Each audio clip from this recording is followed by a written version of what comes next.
Vamos abrir as nossas Bíblias, não sei se você precisa abrir, num texto que você conhece de cor, que está escrito em João 3,16.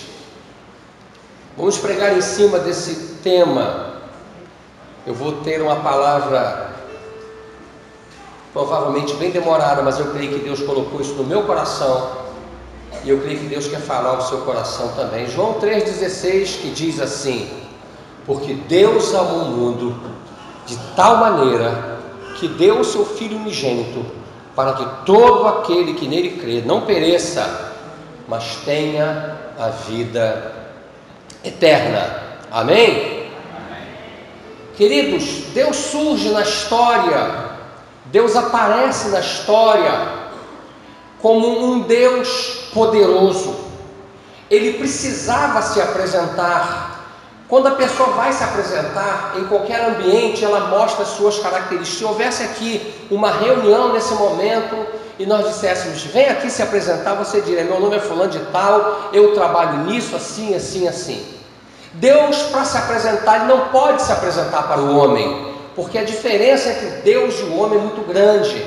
Se o diabo se encontrar com Deus, ele é aniquilado. Se nós nos encontrarmos com Deus, nós somos aniquilados. Mas Deus precisava fazer demonstrações, e então ele aparece como Deus criador, como um Deus poderoso. E para mostrar como ele era, ele elegeu uma pessoa chamada Moisés.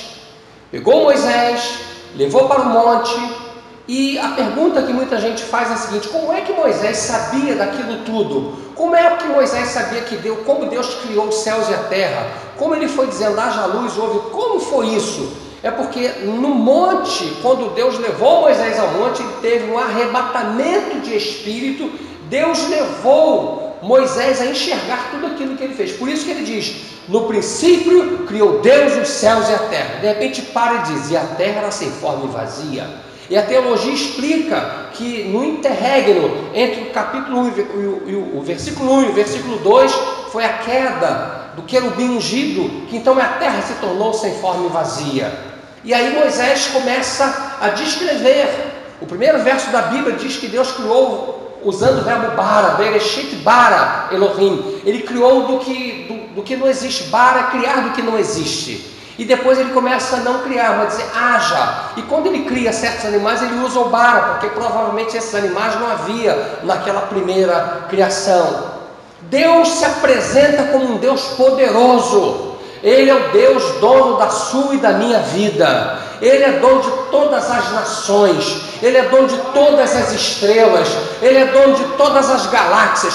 Foi Ele que criou todas essas coisas. Ele se apresenta assim. E é necessário que ele se apresente assim, porque Deus tem uma característica: Deus cria, o homem copia, o homem inventa e o diabo copia. Deus cria, o homem inventa e o diabo copia. Ele vai torcendo, ele pega a cruz e torce, faz um tridente. Ele é desse jeito.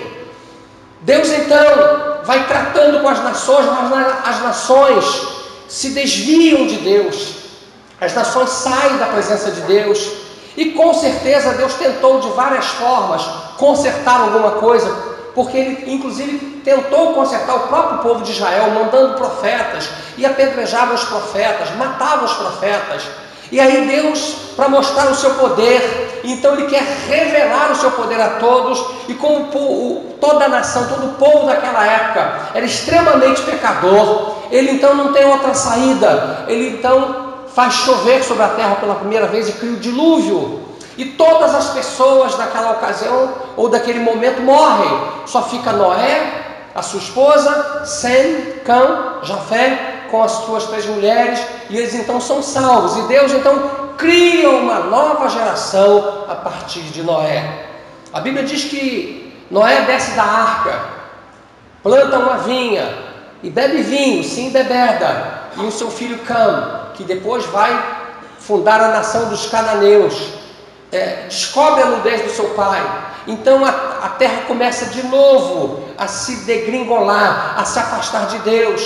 E há uma nação muito pecadora, que é a nação de Sodoma, a cidade de Sodoma. 4 nações, Sodoma, Gomorra, Admá e Zeboim, são nações pecadoras, onde o homossexualismo, a pedofilia, as ofertas a deuses, tudo isso acontecia naquela cidade. E Deus então de novo vai se revelar como um Deus poderoso. Primeiro ele destrói a terra com o dilúvio, agora ele vai destruir Sodoma e Gomorra, Admá e Zeboim, com fogo que cai do céu, porque ele está se mostrando como Deus poderoso. Amém, igreja? Aí ele traz o povo e a história vai continuando e ele leva o povo para o Egito. O povo vai para o Egito e fica 400 anos lá no Egito. Há uma razão pela qual o povo vai ficar lá 400 anos. E então ele quer tirar o povo de lá. Chegou a hora, chegou o momento de ele tirar o povo do Egito. E então ele começa de novo a tentar. Ele vai e manda Moisés e Arão falar a Faraó. Ele começa a pedir, ele começa a insistir. E como o Faraó, como todas essas outras nações não ouvem, então ele é obrigado a operar o seu poder. Então ele começa a mandar pragas. Ele manda 10 pragas, destrói os 10 deuses que eles têm, os 10 deuses a quem eles invocavam, os principais. E então ele retira o povo do Egito com grande poder. E o povo sai do Egito de madrugada, fugindo. E no final eles entram no meio de cordilheiras de rochas, de pedras enormes. E quando ele entra ali, eles dão de cara com o Mar Vermelho. Deus então tinha se mostrado poderoso com todas aquelas nações. Tinha se mostrado poderoso com o Egito. Agora ele vai se mostrar poderoso com o povo dele. Nós gostamos de ver o poder de Deus. Nós queremos ver o poder de Deus, nós queremos andar no poder de Deus. Então ele abre o Mar Vermelho e manda o povo passar, porque ele está se revelando como um Deus poderoso. O povo então passa o Mar Vermelho e vai para o deserto. E quando eles entram no deserto, eles acordaram de madrugada, eles estão numa caminhada, eles não são acostumados a caminhar, porque estão acostumados a ficar em Gósen, a terra do descanso. Mas agora eles estão caminhando no deserto, e a Bíblia diz que surgem os amalequitas e atacam os velhos, os cansados, covardemente. E quando Deus vê aquilo, ele diz: olha, esta é uma guerra que é muito mais espiritual do que qualquer outra coisa. Então diz assim: Moisés, sobe ao monte, leva a vara de Deus, sobe Arão e Hur com ele. E Moisés então levanta a mão. Josué está lá embaixo com o povo, guerreando na base da espada. Então quando Moisés levanta a mão, Israel começa a vencer. A mão de Moisés se cansa, ele abaixa, porque já está velho, já está muito idoso. E aí os amalequitas começam a vencer. Arão e Hur então colocam uma pedra embaixo de Moisés, ele se assenta, eles sustentam a mão. Então a mão de Moisés ficou para o alto, segurando a vara de Deus. A vara de Deus é a palavra de Deus. E a Bíblia diz que Josué então vence fragorosamente. Então ele está mais uma vez demonstrando o poder dele, dessa feita, tanto aos inimigos quanto ao próprio povo dele, dizendo que ele é um Deus de poder. E ele continua no deserto. E ele então, o povo de Israel começa a passar pela terra e a vencer todo mundo que passa pelo caminho dele. Então teve um camarada que diz: olha, esse povo vai acabar com a minha terra. E ele então contrata um homem chamado Balaão. Era um homem, um satanista, do mesmo tope de Moisés. Ele aparece na história, como você já aprendeu, com o nome de Bilam. Bilam, um satanista top, e ele profetizava, tudo que ele dizia acontecia. Então Deus vai demonstrar agora que ele é o Deus poderoso, ele é o Deus que domina, e tudo que aquele homem quis dizer, ele disse ao contrário. Ele queria amaldiçoar, mas aí ele abençoava. Ele queria lançar a palavra de maldição, mas lançava a palavra de bênção. E Deus mostrou mais uma vez que ele é o Deus poderoso, que ele pode tudo. O povo de Israel continua na sua guerra, e vem um rei, o rei de Og, rei de Bazã, o rei Og. Era um rei enorme, a cama dele era imensa, grande. Aquele rei nunca tinha perdido uma batalha. Todas as nações que se levantaram contra ele perderam, pois Israel vai lá e vence. Aquilo impressionou o mundo da época. As pessoas disseram: puxa, tudo bem, passou o Mar Vermelho, venceu os amalequitas, mas a Og, rei de Bazã. E isso começa a gerar medo nas pessoas. E Deus está se mostrando como Deus poderoso. O povo entra no deserto, ele bota uma nuvem. Ele agora está querendo se mostrar como Deus, além de poderoso, de dominar o universo, de dominar nuvens. Ele coloca uma nuvem e vai proteger o povo de Israel. Então ele está se mostrando como Deus protetor também e direcionador, porque o povo só podia ir para onde ia a nuvem. Mas quando escurecia, ele mandava uma tocha de fogo para alumiar, para eles ficarem enxergarem tudo e para os animais não virem atacá-los, porque tem muitos animais que só saem à noite. Na luz eles não saem, e Deus está se mostrando como Deus protetor. O povo então sente fome, e ele manda maná. Durante 40 anos cai maná todo dia. Antes de o sol nascer, eles tinham que sair, catar o maná e comer. Durante 40 anos, depois que eles passam o Jordão e vão para a terra prometida, cessa o maná. Voltaram até para tentar pegar, mas não tinha mais, porque Deus deu a provisão no momento certo. Quero dizer a você que Deus te dá a provisão no momento certo. Quando você menos esperar, a provisão vem. Quando você menos esperar, a proteção vem. Quando você menos esperar, a nuvem vem. Quando você menos esperar, a tocha vem. Creia nisso. Deus é assim. Deus trabalha desse jeito. Deus trabalha dessa forma. O povo ficou com sede e disseram: olha, nós vamos morrer nesse lugar aqui, que troço é esse? E Deus, para mostrar que Ele é um Deus poderoso, Ele pega Moisés e Moisés, pega essa vara que você está na mão, a vara de madeira, é um galho, ele bate na rocha, e Moisés bate na rocha e jorra água para 2 milhões de pessoas e mais os seus gados. Deus está mostrando que Ele é um Deus que faz coisas absurdas. Então nós temos que entender que as coisas mais absurdas que Deus te pedir para fazer, faça, porque é dele. Ele é assim. Aquilo é um absurdo. Como é que eu vou bater com uma vara? Como é que eu vou bater com uma madeira numa rocha? A rocha vai jorrar água. Pois jorrou água, porque Deus é assim. Talvez Deus tenha te pedido alguma coisa que você não consegue entender. Obedeça para depois você entender. O povo sentiu vontade de comer carne. O povo era um povo complicado. Nós queremos carne. Nós estamos cansados desse maná. No deserto, Deus manda toneladas e toneladas de cordonizes. Que Deus é esse? É um Deus poderoso. Quando chega no deserto, Deus manda que ele suba, que Moisés suba ao Monte Sinai, e ali ele está se mostrando como Deus poderoso, tão poderoso, que Deus falava e o povo disse: manda Deus não falar com a gente, fale você com a gente. Deus não, ninguém podia chegar ao monte, porque o monte fumegava. Onde Deus desceu, o monte fumegava. Nos livros dos mestres diz que Deus desceu, e nós sabemos que foi o Filho que desceu para dar lei. E desceram ali os 7 arcanjos, e o monte fumegava. Se um animal fosse comer capim no monte, morreria. Qualquer pessoa que tocasse no monte morreria. Só Moisés podia entrar. Josué ficava um pouco longe. Ele está mostrando que ele é um Deus poderoso. Amém, igreja? Nós servimos a um Deus poderoso. Amém? Um Deus que tudo pode, um Deus que tudo faz quando Ele quer, na hora que Ele quer. Quando você menos esperar, Ele vai te surpreender e vai fazer algo na sua vida.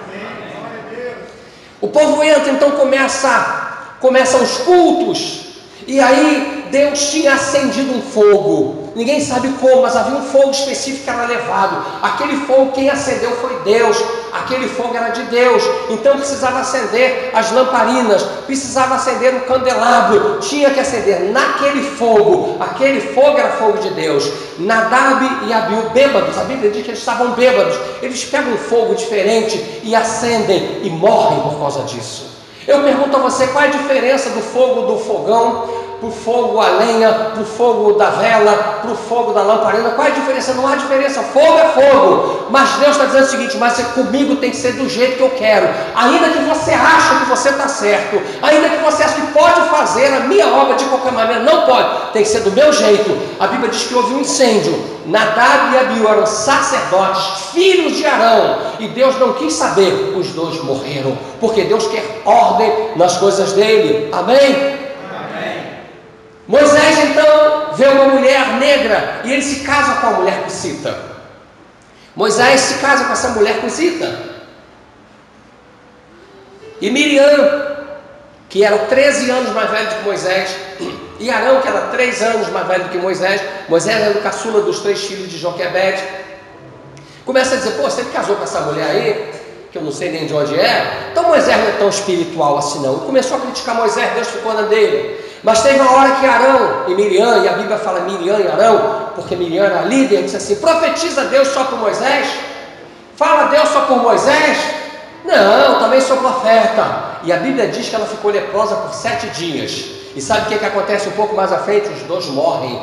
Porque Deus não está ensinando o princípio: não se levante contra ninguém, não se levante contra a liderança. Querido, eu tenho ensinado aqui na igreja: não fale mal de pastor nenhum, não fale mal de igreja nenhuma. Eles vão dar conta da vida deles. Aquele pastor se está fazendo desse jeito, que quando botam no Facebook eu simplesmente tiro, eu excluo do meu Facebook aquela postagem, porque eu não quero saber. Então ele está dizendo: tenha cuidado, porque todas as vezes na Bíblia que alguém fala de um líder, está falando de Deus. Quando Samuel disse: Senhor, eles me chamaram de velho. Samuel, você está velho, teus filhos não andam mais conosco. Eles tinham razão? Tinham, não é? Mas Samuel estava velho? Estava. Os filhos estavam no mundo? Estava. Nós não queremos mais você.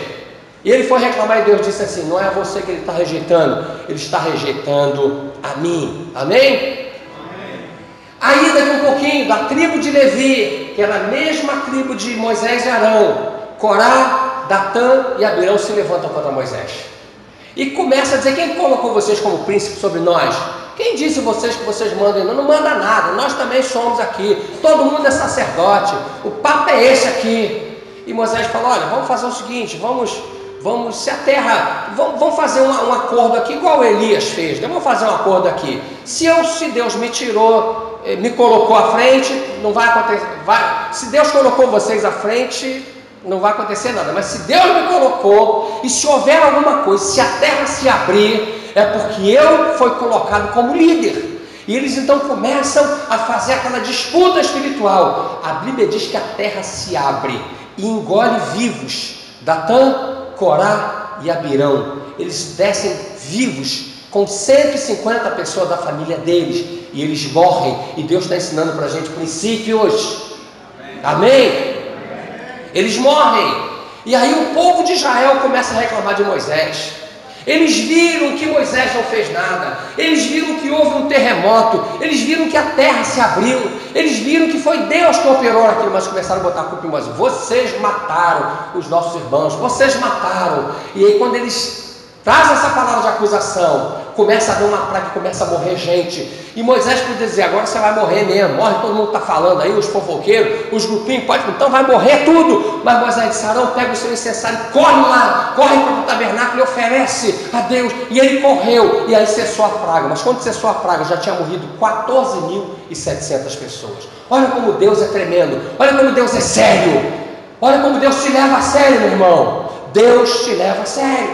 Amém? Não importa se você é líder, não importa se você é recém-convertido, se você é velho convertido. Com Deus não tem esse negócio. A palavra de Deus é viva e eficaz, e penetra até a divisão da alma dos filhos, penetra até a divisão das juntas e medulas. Ela não quer saber, ela corta para lá e corta para cá, ela corta o pastor, corta o músico, corta o recém-convertido, corta o velho convertido, corta a mulher e corta o homem. A palavra de Deus é assim. Moisés então está lá e o povo de novo reclama. O povo fez 10 rebeliões, 10 rebeliões, e o povo de novo vai reclamar de água. Moisés, nós temos água. Para dizer: Moisés, já que Deus deu água lá atrás, fala com ele de novo, legal, aí para ele, né, ele é parceiro da SEDAI, ele vai mandar água para a gente. Começaram a reclamar, e Moisés fica com raiva, pega aquela vara, diz: Senhor, o que eu vou fazer? Esse povo é rebelde. Fala assim: fala a rocha que vai dar água. Que coisa mais absurda, fala a rocha. Ô rocha, imagina, mas Deus mandou. Às vezes Deus tem umas coisas absurdas, mas é que Ele quer se mostrar. Ele diz: fala a rocha. Moisés pega aquela vara, em vez de falar, ele bate na rocha e diz: rebeldes, hei de tirar para vós água dessa rocha, e bate. Diz a Bíblia que jorrou água. Deus fez um milagre, mas não da maneira que Ele quis, mas da maneira que Moisés quis. Às vezes Deus faz umas coisas assim, faz até do jeito que você tanto insistiu, mas a bênção seria muito maior se você tivesse esperado o tempo e a forma de Deus. Se nós tivéssemos esperado. E sabe o que aconteceu? Moisés morreu.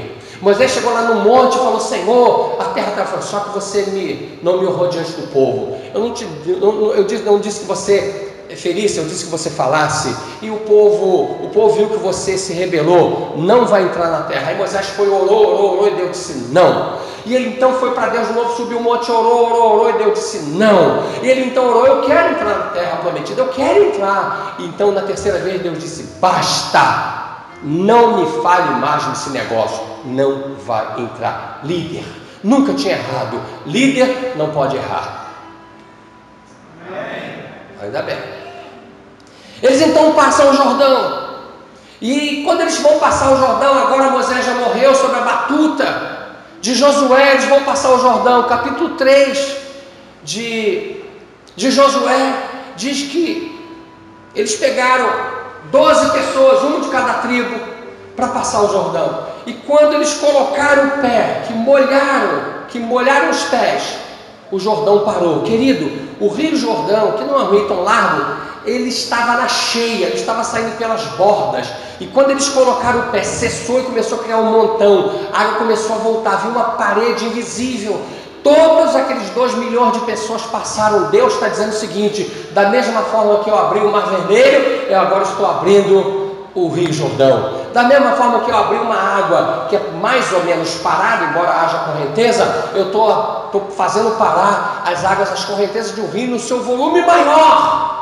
E diz que quando eles chegaram dentro do rio, o rio estava seco. Os sacerdotes ficaram no meio do rio e toda aquela nação passou. Eles pegaram as 12 pedras e fizeram ali um altar ao Deus de Israel. Ele está se mostrando como um Deus que pode todas as coisas. E Deus então diz assim: agora vocês vão lá para Jericó, a cidade mais antiga do mundo. Que se tem notícia é Jericó, e vocês vão então pegar 7 sacerdotes com 7 trombetas de chifre de carneiro, e vocês vão cercar a cidade. Vão cercar um dia, vão cercar 2 dias, vão cercar 3 dias, até 6 dias. No 7º dia vocês vão cercar 7 vezes, e aí quando tocarem a trombeta, as muralhas vão cair. Que coisa absurda! Deus dizendo um negócio desse. Como assim? Vocês vão tocar, o povo vai gritar, as muralhas vão cair. Mas Deus, que papo é esse? Como é que um grito? É a primeira vez que alguém ganhou no grito. Eles gritaram depois de fazerem as 7 voltas. Mas por que 7 voltas? Porque Deus quer que seja assim. Então Deus está se mostrando um Deus poderoso. As muralhas caem, eles entram naquela cidade, destroem toda a cidade, matam todo mundo. Ele diz: tudo que está aí é meu, todo esse despojo é para mim. Deus está se mostrando um Deus poderoso. Amém, igreja?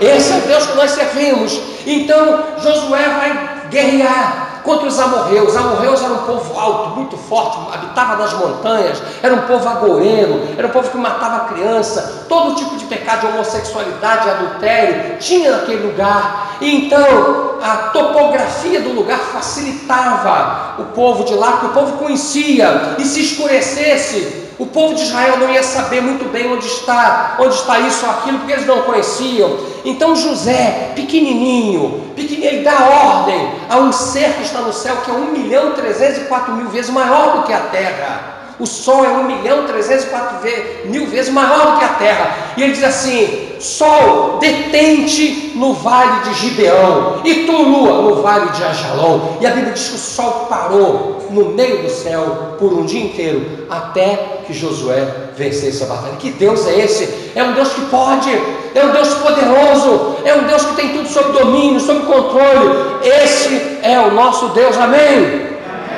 Josué continua indo, e diz a Bíblia que ele tem vitória sobre 7 reis. Depois ele conquista 46 cidades, e Josué fere 31 reis, até que Josué morre. E quando ele morre, o povo se esquece de Deus, vira as costas para Deus de novo. Quantas vezes o povo virou as costas para Deus? E entra então no período de Juízes, e quando o povo vira as costas para Deus, Deus os entrega, em primeiro lugar, na mão de um cara chamado Cusã-Rataim. E Deus então, quando eles clamam a Deus, Deus pacientemente se volta e levanta um juiz chamado Otniel, e ele vai lá e vence, e o povo fica bem com Deus, mas daqui a pouco se revolta de novo, e vai seguir aos Baalins, e vai seguir aos deuses daquela cidade. E então Deus entrega na mão de um rei chamado Rei Eglon, e eles oprimem Israel. Então Israel clama a Deus, reclama com Deus, e Deus levanta Eude, e Eude vai lá e livra. Daqui a um pouco eles de novo se afastam de Deus. Querido, Deus é de uma paciência absurda. Absurdo, eles se afastam de Deus. Foram vários juízes. E aí Jabim em Canaã tinha 900 carros de ferro. Ele veio para quebrar Israel, ele veio para picar Israel inteiro. Deus levanta Débora com Baraque, e a vitória é total do povo de Israel contra o rei Jabim de Canaã. Ele está se mostrando como Deus da guerra. Ele está mostrando: eu sou Yehová Sebaot, Yahvé Sebaot, Saba em hebraico são exércitos. Eu sou esse Deus. Um pouco mais à frente o povo de novo se volta para Baal. E meu Deus do céu, como é que pode isso? Mas pode, querido. Eles se voltam para Baal. E aí os midianitas tomam aquela cidade e começam a oprimir Israel. Israel plantava, eles tomavam de Israel. E Deus então precisa agir e levanta Gideão. Gideão com apenas 300 vai desbaratar um exército calculado em 1.100.000 de midianitas, que são filhos de Abraão com Quetura. E aí de novo a terra se aquieta, mas daqui a pouco a terra volta, e pelo final das contas ele levanta Sansão. Esse é o contrário de lutar com o exército. Ele lutava sozinho e ele destrói os filisteus. Deus é esse Deus poderoso. Você está entendendo? Diga amém. Amém. Quando passa esse período, o último juiz, Samuel vai reclamar com Deus, como nós dissemos, que eles não queriam mais ele. E então Samuel unge Davi. Aí Deus está mostrando que ele age num exército, ele age numa nação, ele age no mar, ele age no rio, ele age segurando nuvens, ele age inventando uma tocha de fogo. Agora ele vai agir num garoto pequenininho chamado Davi, pequenininho, naniquinho. Ele vai lutar contra um gigante, mais de 3 metros de altura, um sujeito astuto, um sujeito completamente preparado para a guerra. Desde a sua infância ele já treinava com seus irmãozinhos, e quando ele ficou jovem ele lutava, ele foi um guerreiro. E a Bíblia diz, você sabe, que Davi o venceu fragorosamente. Davi vai lá e domina o exército, vence os amonitas, vence os filisteus. Deus está mostrando que ele é o Deus poderoso, ele é Jeová dos exércitos. Amém? Um dia o povo de Israel se volta para Baal, e aí começa a se desviar todo mundo. Baal era o Deus que dominava o sol, a lua, a chuva, os ventos. Ele era esse Deus que dava pão para as pessoas. E o povo de Israel começa a se afastar. Então Deus precisa levantar um profeta, e levanta o profeta Elias. Elias chega lá no Monte Carmelo e faz um desafio com 450 profetas de Baal. E você conhece a história: o fogo desce e Deus se mostra como Deus poderoso e destrói aqueles 450 profetas de Baal. Destrói primeiro a oferta, e depois eles são mortos à espada. Para não demorar muito, Ezequias, Senaqueribe, que era da Síria, ele vai contra Israel e ele cerca Israel, ele fecha as fontes de água, e ele diz para Israel: olha, vocês estão ferrados, não adianta, todas as nações que poderiam te dar suporte não vão dar mais, e eu estou aqui para fechar, vocês vão comer as próprias fezes, vão beber as próprias urinas. E aí se levanta um profeta e diz: olha, pode acreditar no que eu vou te dizer, nenhuma seta vai cair aqui, eles não vão mandar nada. E Senaqueribe então pega o seu exército e leva para Campina, porque no dia seguinte ele queria atacar Jerusalém, ele queria dominar Jerusalém. E o profeta Isaías diz: olha, a filha de Sião, que é Israel, meneia a cabeça atrás de ti, debocha de ti, não quer saber de você. E na manhã daquele dia, cerca de 185.000 dos melhores soldados dele morreram. E Senaqueribe volta para sua casa, e quando chega lá, 2 de seus filhos o assassinam, e outro filho reina no seu lugar. Deus está se mostrando como Deus poderoso. É esse Deus que, diante da crise que o Brasil está passando, que o Rio de Janeiro está passando, que São Gonçalo está passando, é esse Deus que vai te sustentar, é esse Deus que vai te tomar pela mão e vai dizer: olha, não temas, porque eu estou contigo, eu sou o teu Deus, eu caminho contigo, ainda que você não perceba, e ainda que você não creia, eu conheço a tua dor, eu conheço as tuas lágrimas, eu conheço a tua preocupação, mas eu estou contigo. Fica tranquilo que eu estou contigo.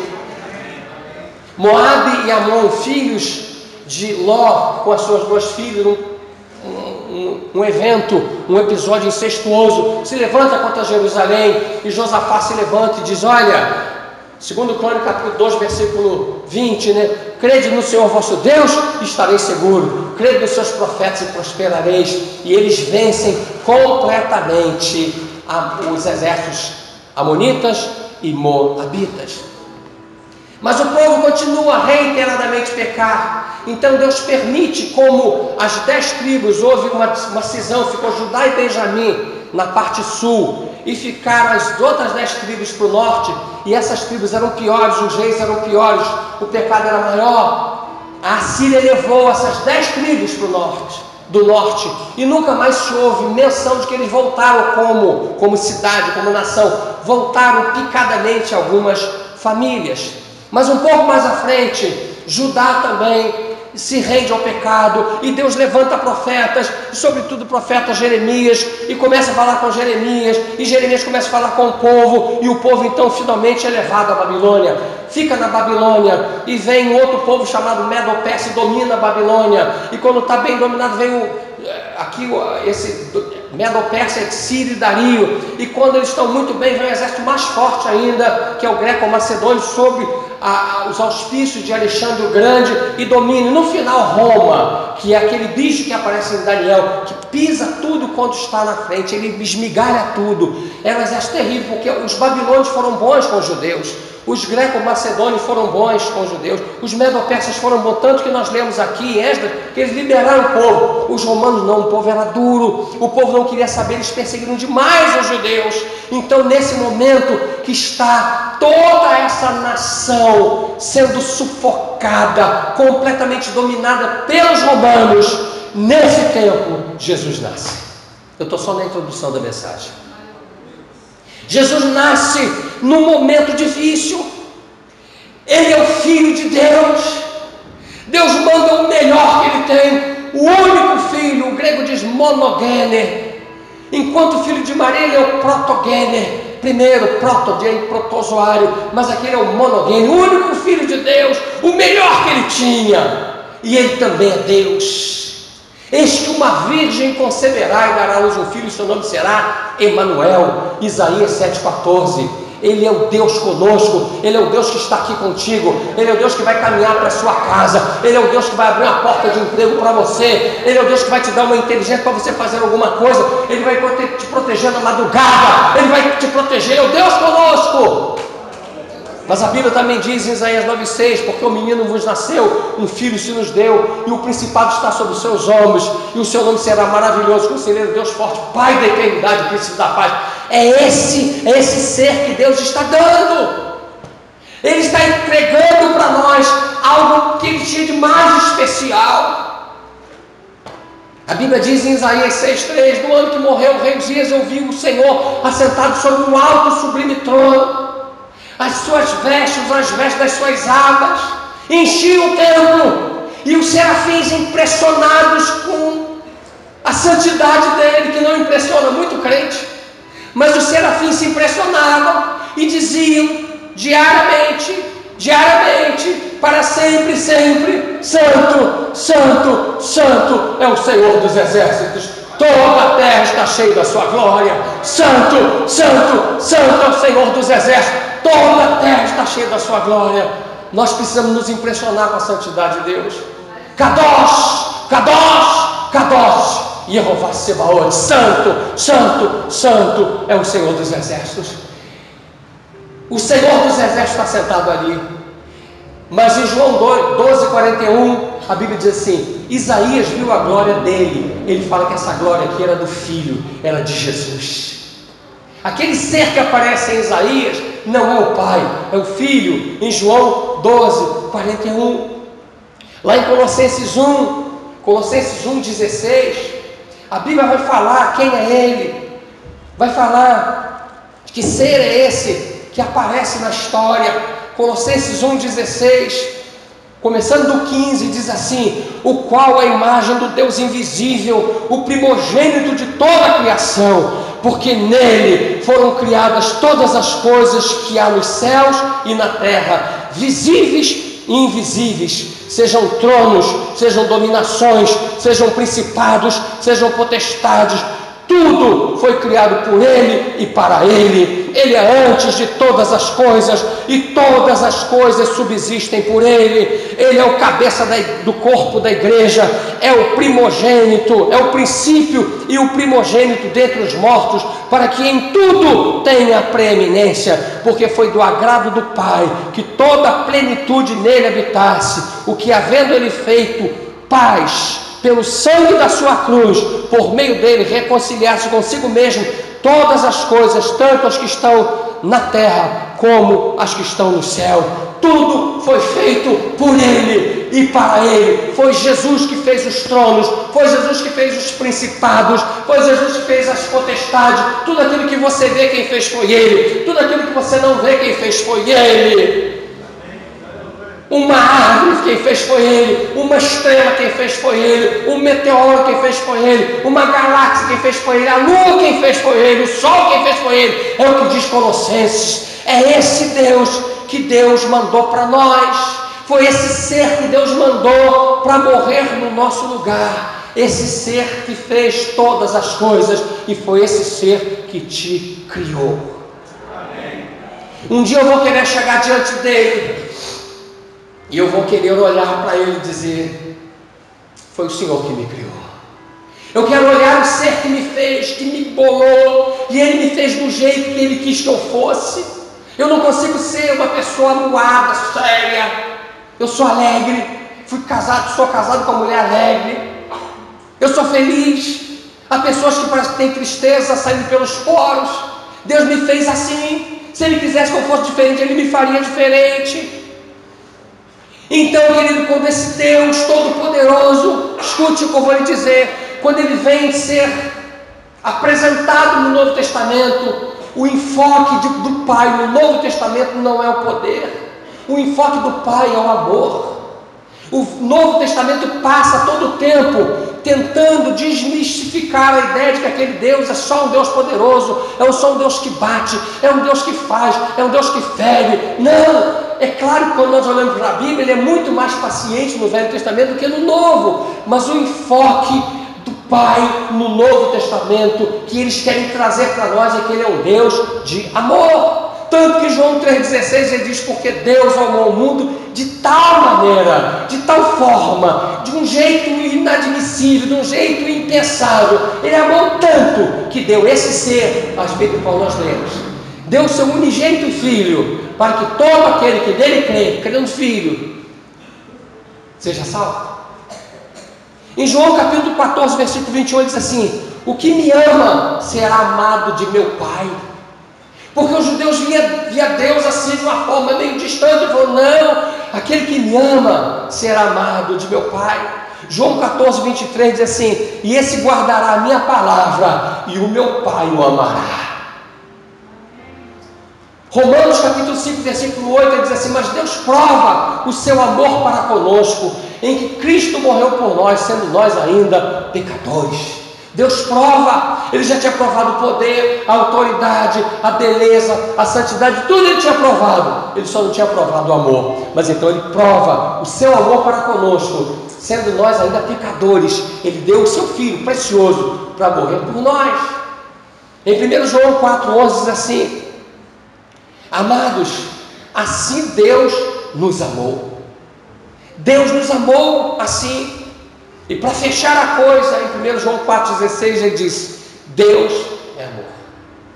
Deus é amor. Quer uma definição de Deus? Ele é amor. Quer uma definição de Deus? É amor. Dá uma outra definição de Deus: amor. Aí Deus não tem amor, Ele é amor. A pessoa pode ter uma roupa, mas Ele não é a roupa. Você pode ter cabelo, mas você não é cabelo. Mas você é você. Você é um ser. Deus é amor. Esse enfoque é tremendo. Agora, não se choque do que eu vou dizer. O enfoque do Filho no Novo Testamento não é amor. Não há uma passagem, ou não há passagens para dizer que Jesus te amou, mesmo porque não há razão para isso, porque Ele provou, porque ele foi a pessoa que foi. Então não há. O enfoque do Novo Testamento na figura do Filho é obediência. O enfoque do Pai no Novo Testamento é amor. O enfoque do Filho é obediência. Existem certos tipos de prazer, não existe? Existe o prazer pessoal, a pessoa tem prazer. O cara tem prazer de ver futebol, o outro tem prazer de ver vôlei, o outro tem prazer de ver basquete. Um tem prazer de beber, o outro tem prazer de fumar, o outro tem prazer de ir para o shopping, o outro tem prazer de contar piada, o outro tem prazer de rir de piada, o outro tem prazer de comprar sapato, compra não sei quantos sapatos, o outro tem prazer de viajar, o outro tem prazer de estudar, prazer pessoal. Todos nós temos prazer. Deus nos fez como seres de prazer. Deus quer a nossa alegria, Deus quer o nosso prazer. Mas existe outro tipo de prazer. Existe, por exemplo, outro tipo de obediência, que é obediência prazerosa. A obediência prazerosa é quando nós queremos agradar as pessoas.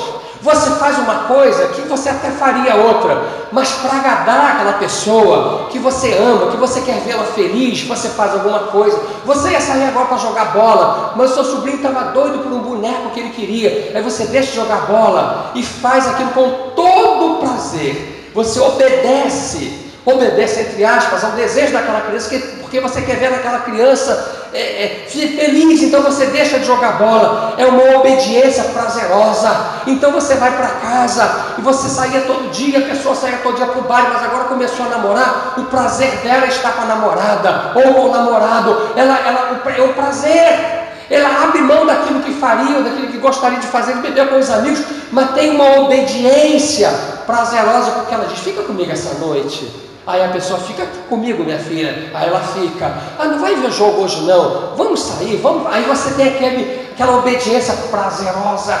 A Bíblia diz no Salmo 118, versículo 1 assim: em seus mandamentos o homem fiel tem grande prazer nos mandamentos. Prazer, ler a Bíblia, e em vez de criticar, dizer assim: eu tenho prazer em saber que isso daqui é a palavra de Deus. Existe outro prazer chamado o prazer recompensatório. É o prazer que a pessoa faz porque haverá uma recompensa. Aqui em Filipenses 2, a Bíblia diz assim: o que sendo em forma de Deus, não teve por usurpação ser igual a Deus, mas aniquilou-se a si mesmo, tomando a forma de servo, fazendo-se semelhante aos homens, e achando na forma de homem, humilhou-se a si mesmo, sendo obediente até a morte, e morte de cruz. Pelo que também Deus o exaltou soberanamente, e lhe deu um nome que é sobre todo nome, para que ao nome de Jesus se dobre todo o joelho dos que estão nos céus e na terra e debaixo da terra, e toda língua confesse que Jesus Cristo é o Senhor, para a glória de Deus Pai. É aquele prazer recompensatório, é aquele prazer que diz: olha, eu vou passar por isso, mas eu vou ter uma recompensa. Eu estou com vontade de dormir, mas eu preciso estudar porque eu vou ter uma recompensa, eu vou tirar uma boa nota. Eu estou com vontade de dormir, eu estou com vontade de ficar em casa, mas eu tenho que trabalhar porque senão eu sou mandado embora. Sabe aquela coisa que você, o seu corpo, a situação está chovendo muito, eu não vou para a igreja, mas eu vou porque o meu Deus merece que eu vá, porque Ele vai me recompensar por isso.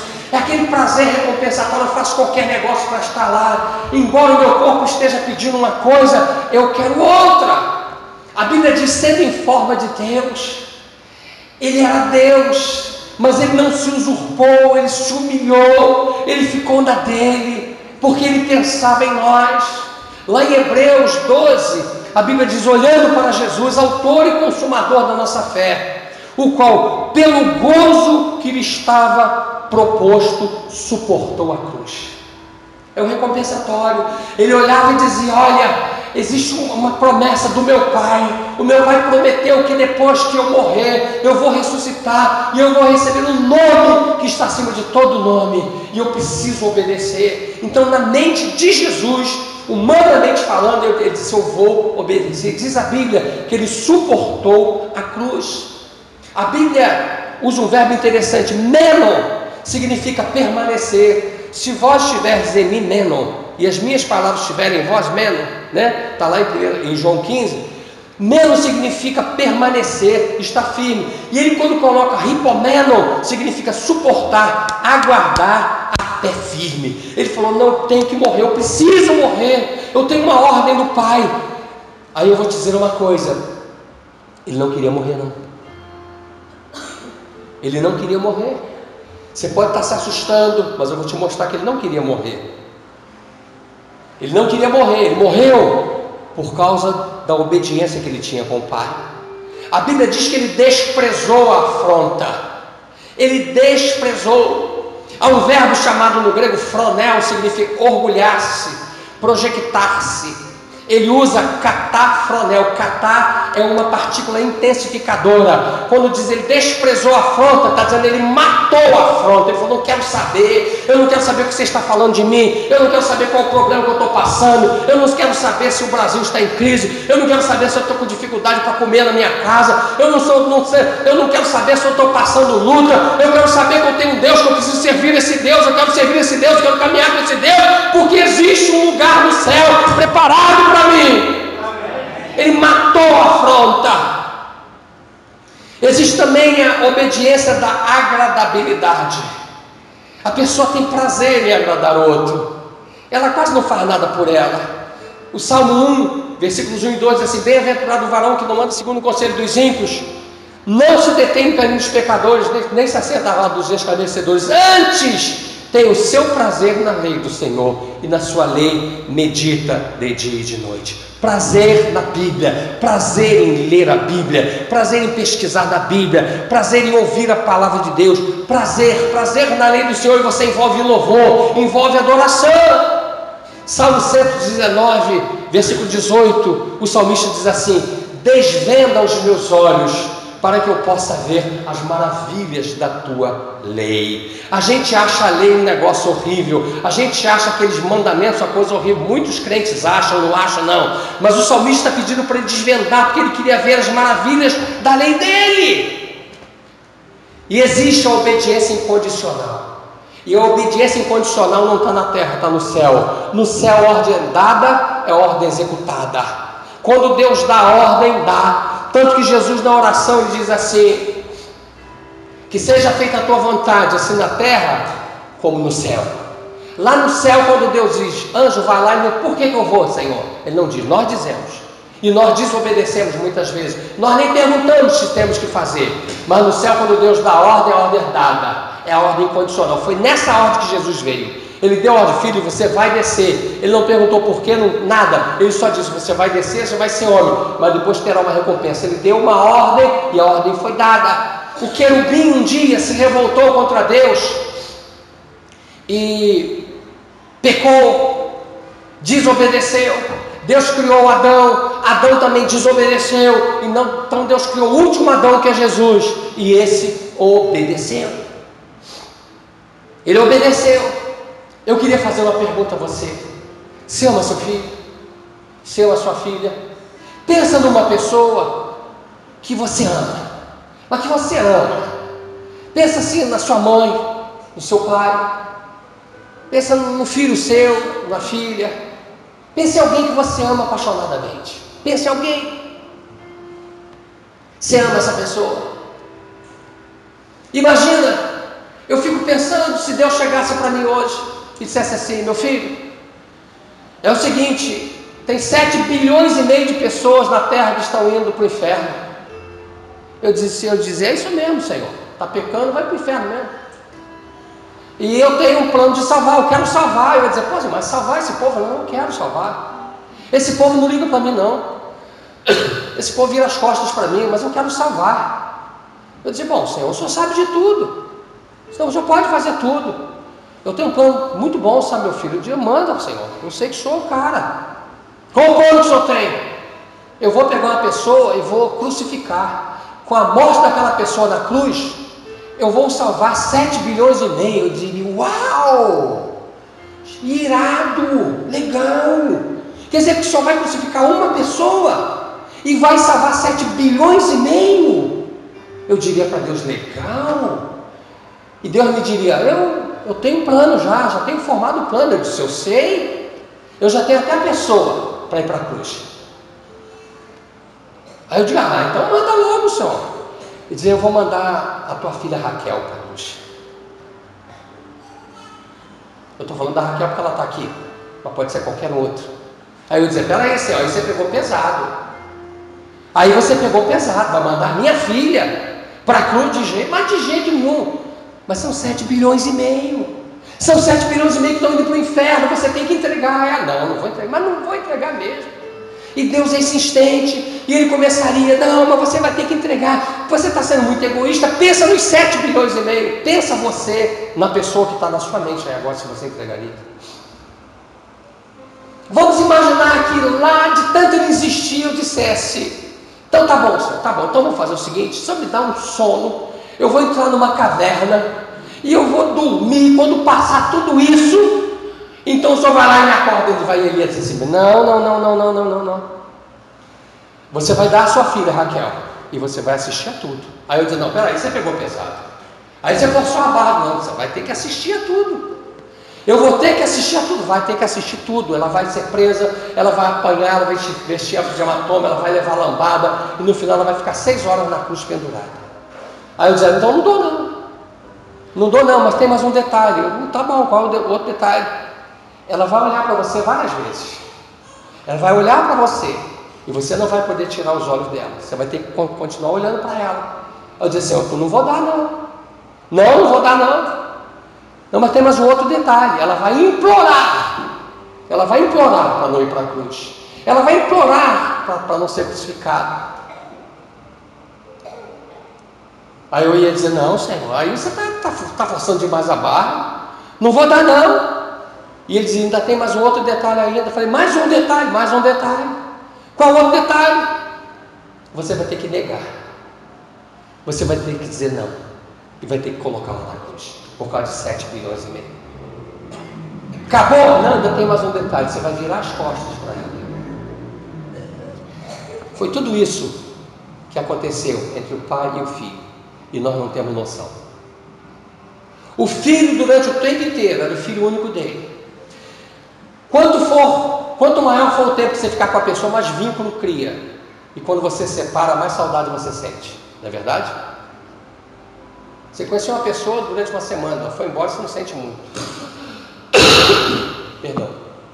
Mas se forem 15 anos, você vai sentir falta, você vai se acostumar com o jeito. Você imagina o filho da eternidade junto com ele. Estou saindo da gripe, me perdoe. O que ele veio fazer foi realizar a vontade do pai. O pai queria que ele morresse. Ele não queria morrer. Capítulo 6, versículo 10, ele diz: que a tua vontade seja feita na terra, como é no céu. Essa tem que ser a sua vontade. A Bíblia diz que Jesus chegou a Samaria e os discípulos foram à cidade comprar pão. É provável que enquanto eles estivessem indo para a cidade, eles tenham cruzado com uma mulher samaritana. Provavelmente até se desviado dela, porque ela é samaritana e ela se desviou dele. E eles foram comprar comida. Era meio-dia, a hora do almoço. Um sol causticante. Jesus está perto do poço de Jacó e chega a mulher. E eles começam a conversar, e você conhece a história da mulher samaritana? Nesse ínterim chegam os discípulos. E eu fico imaginando os discípulos separando tudo, preparando. Eles eram hábeis, eles estavam acostumados a fazer isso, preparar comida e tal. Eram eles que preparavam a própria comida, separavam, depois de tudo pronto. E Jesus está lá conversando com a mulher e falou: mestre, vem comer, vem almoçar, mestre, está na hora da comida. E ele diz uma coisa interessante: ele disse: a minha comida é fazer a vontade daquele que me enviou e realizar a sua obra. Eu me alimento da vontade de Deus, é isso que ele está dizendo. A vontade de Deus me dá sustância, a vontade de Deus me dá fortaleza, a vontade de Deus me faz caminhar, a vontade de Deus me faz crescer. Capítulo 5, versículo 30 de João, ele diz assim: eu não busco a minha vontade, mas a vontade daquele que me enviou. Ele está dizendo, eu busco, ele procurava saber qual é a vontade de Deus. Se nós fôssemos assim: Senhor, eu vou sair agora, eu quero buscar a tua vontade, eu quero saber, eu não vou sair e chegar lá no ponto: Senhor, me abençoa, Senhor, me protege. Não, Senhor, era para eu sair essa hora. Se nós fôssemos assim, eu busco.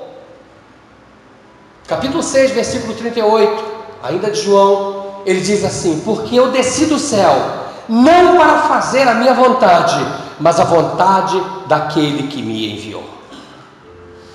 Queridos, Fazer a vontade não é fácil não. Olha o que diz a Bíblia.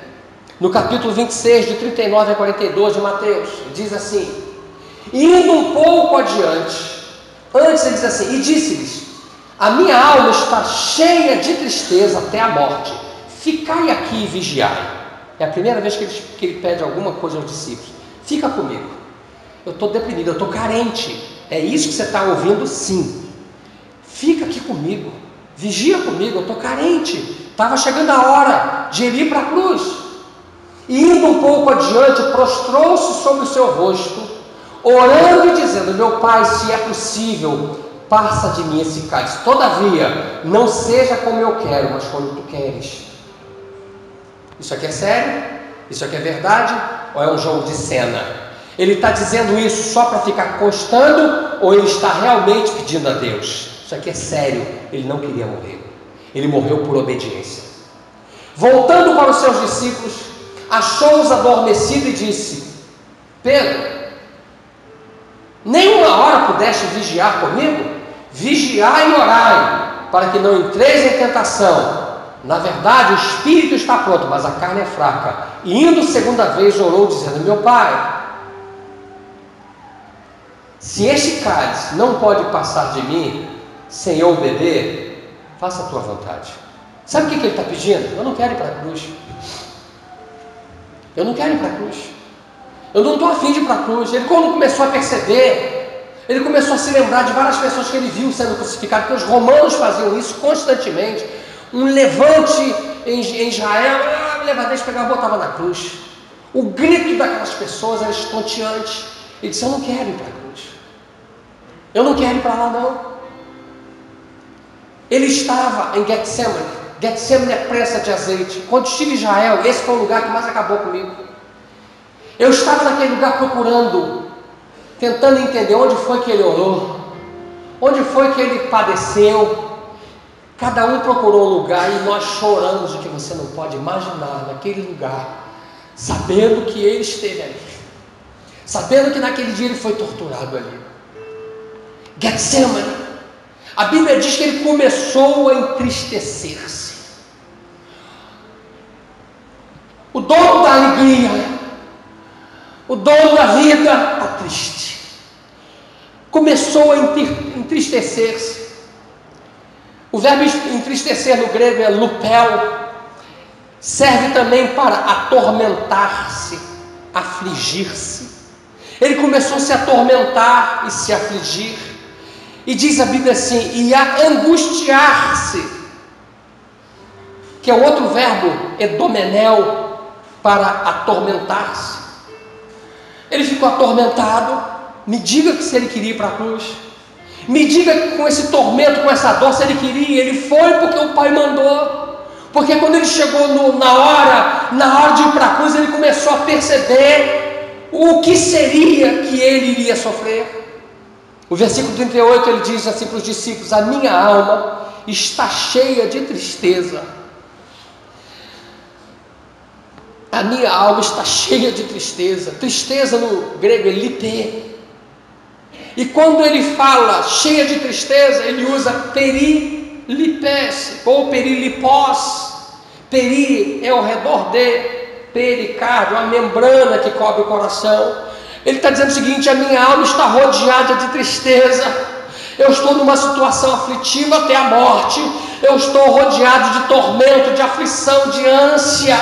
Eu quero dizer que ele não queria ir, mas ele foi por obediência ao Pai.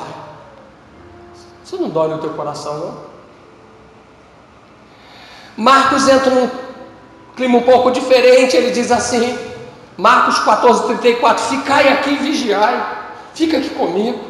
Eu estou precisando de alguém. No versículo 35 diz assim: e prostrando-se em terra, orou para que, se possível, passasse dele aquela hora.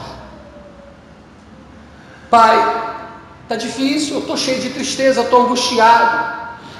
Quando eu vejo isso, eu olho para mim e digo: Deus, eu preciso ser muito melhor do que eu sou.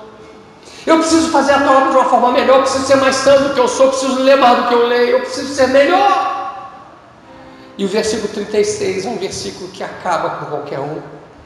Diz assim o versículo 36 de Marcos 14: Abba, Pai.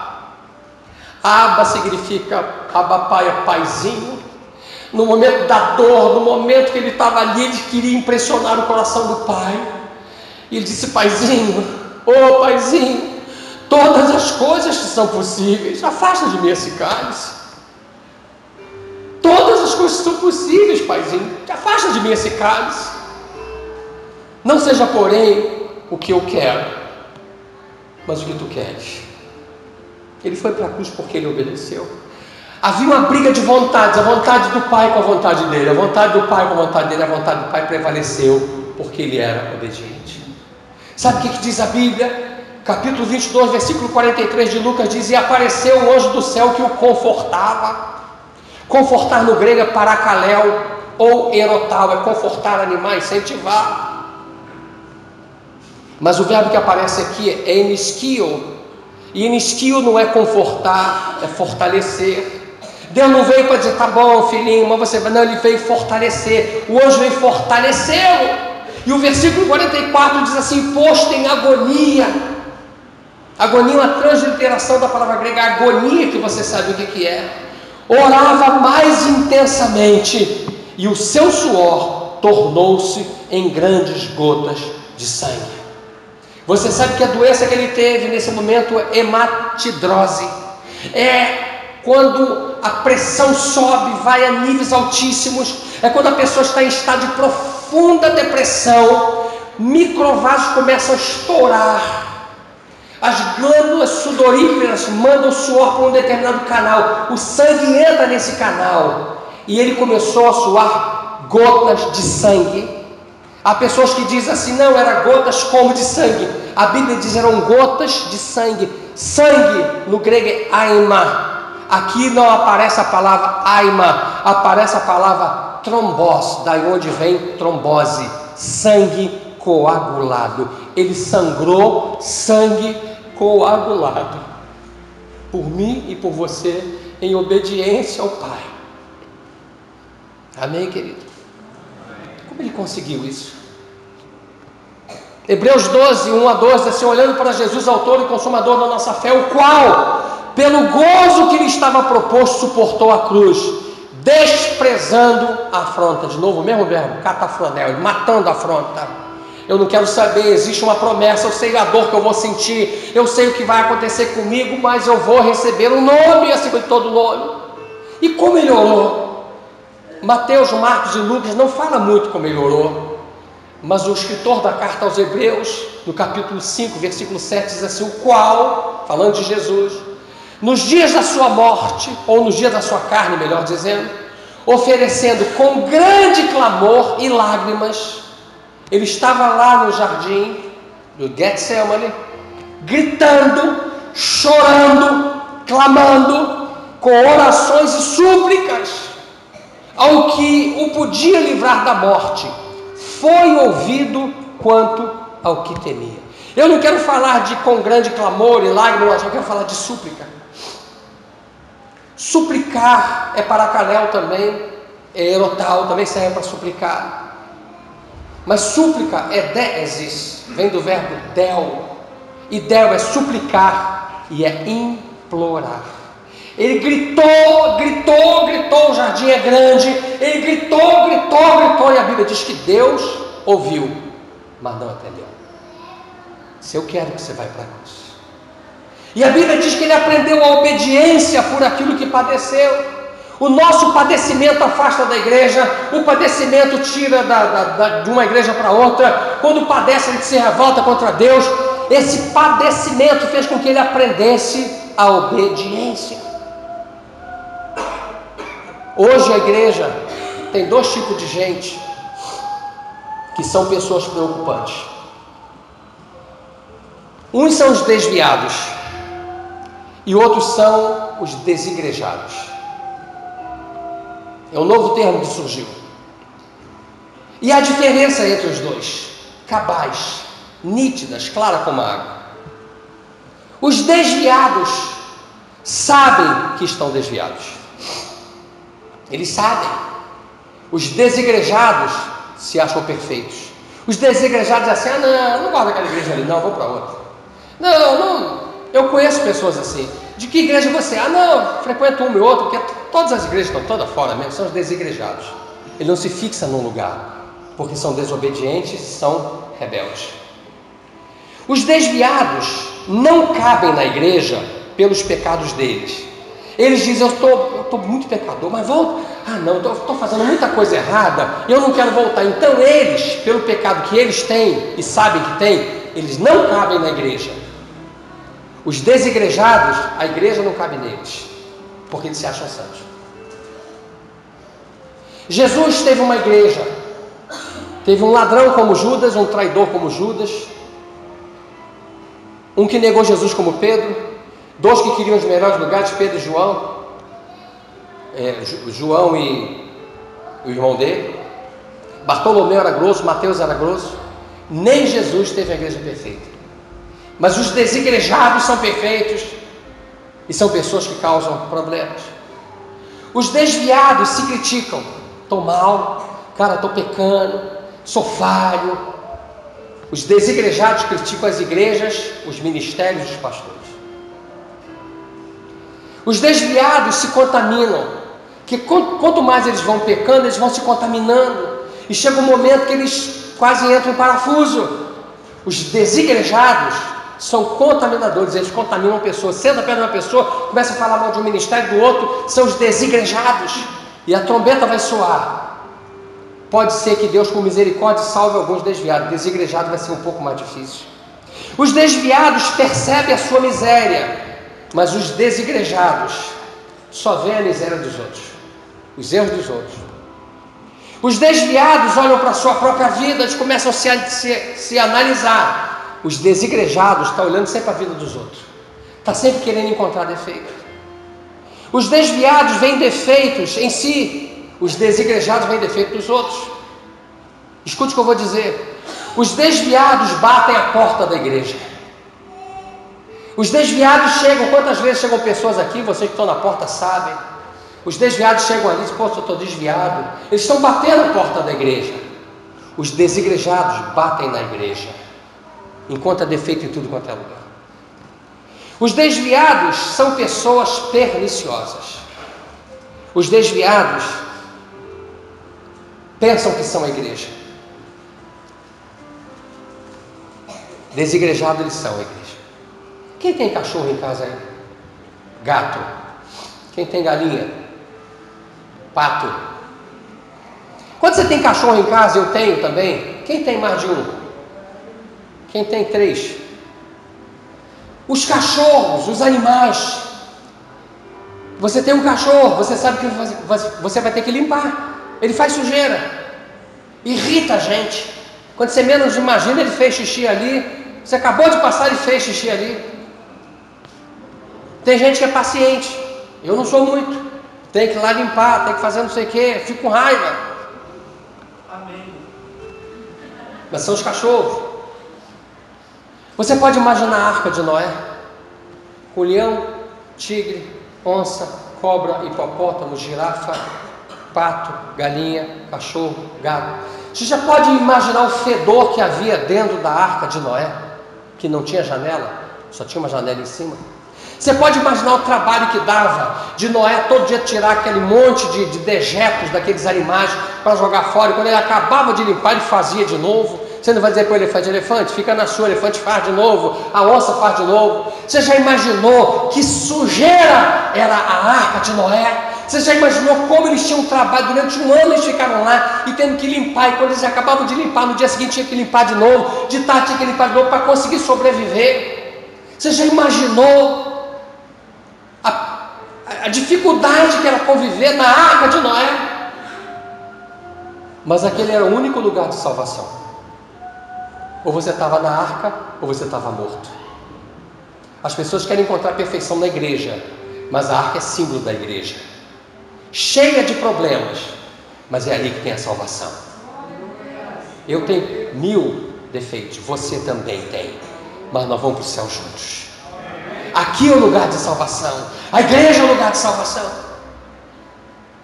Essa ideia de obediência ela pulula, ela é reiterada no Novo Testamento.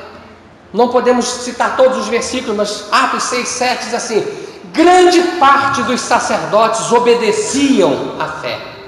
Obedeciam, não aceitaram Jesus não, obedeciam à fé. Tem gente que aceita, mas não obedece. Gálatas 5, 7 diz assim: corrieis bem, quem vos impediu de obedecer a nossa palavra? Paulo era rígido nisso. Eu dei uma palavra, essa palavra de Deus, porque ele chama a palavra dele de Escritura. Segundo Tessalonicenses 3,14 diz assim: mas se alguém não obedece a nossa palavra, notai o tal, e não vos mistureis com ele, para que ele fique envergonhado. A obediência é tudo. A obediência é fundamental em qualquer setor do mundo. Eu queria que nós ficássemos de pé.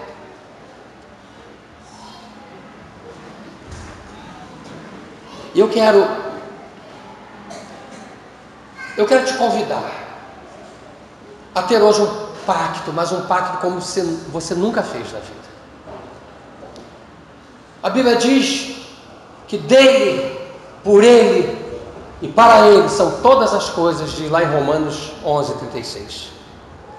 A Bíblia diz em Isaías 55, 6: buscai ao Senhor enquanto se pode achar, invocai-o enquanto está perto, deixe o ímpio o seu caminho mau. Nessa noite, eu quero orar com você que está desviado, quero orar com você que ainda não deu um passo para Jesus publicamente. Não creio que aqui haja algum desigrejado, mas se você se sente desigrejado, eu quero orar com você. E eu sei que essa palavra falou muito ao meu coração, e eu sei que ela falou ao seu coração, mas eu também quero orar por uma pessoa, ou por 2, ou por 10, ou por 20, que queira dizer assim: pastor, dentro de tudo isso que o senhor pregou, eu preciso pactuar com Deus. Eu preciso pactuar com Deus. Eu preciso mudar a minha vida diante de tudo isso que eu ouvi nessa noite. Eu queria que você saísse do seu lugar. Se você quiser se prostrar aqui na frente, você pode se prostrar. Pastor, eu quero fazer um pacto hoje. Eu tenho levado a obra de Deus meio de qualquer maneira, sim. Eu tenho feito a obra de Deus, mas não, pelo que eu estou vendo, não tem sido como eu creio que Deus quer. Eu creio que muita gente precisa estar aqui à frente. Eu creio que muita gente precisa estar aqui. Pastor, eu não tenho sido tão fiel assim. Não tenho sido tão fiel. Eu tenho levado a obra do Senhor meio assim, a meia boca. Na verdade, eu faço o que quero. Chego a hora que quero. Saio a hora que quero. Vou ao banheiro porque eu quero. No cinema não vai, nem no teatro. Mas na igreja vai 2, 3 vezes. Ninguém chega atrasado a lugar nenhum. E eu quero dizer sem falsa modéstia que nesse quesito eu sou teu exemplo. Pastor, eu quero fazer um pacto com esse Deus. Com esse Deus que deu o filho dele, que não queria morrer por mim, mas ele preferiu obedecer ao Pai e subiu aquela cruz para morrer no meu lugar, por pura obediência. Eu quero convidar você que quer ser obediente, que quer dizer publicamente assim: eu quero ser obediente a partir de hoje. Eu quero ter uma vida de obediência a Deus. Eu quero ler a Bíblia com o meu coração. Eu não quero ler a Bíblia com o meu intelecto. Eu preciso ter algumas conversas com Deus. Eu quero orar com você. Coloca a mão no seu coração. Querido Espírito Santo, Deus de deuses, Senhor de senhores, Santo de Israel, Espírito Santo, nosso Consolador, Espírito Santo, nosso conselheiro, nosso advogado, nosso amigo, Espírito Santo que, ao acordarmos, está conosco, que nos orienta e intercede por nós com gemidos inexprimíveis. Nas tuas mãos, eu quero entregar a vida de cada filho que está fazendo um pacto contigo, cada filho que nesta noite está dizendo que quer caminhar de forma diferente, que quer mudança de vida. Eu quero entregar nas tuas mãos. Eu quero pedir que o Senhor observe, Senhor, a atitude de cada filho teu, que nesta noite está dizendo: pode contar comigo, Senhor.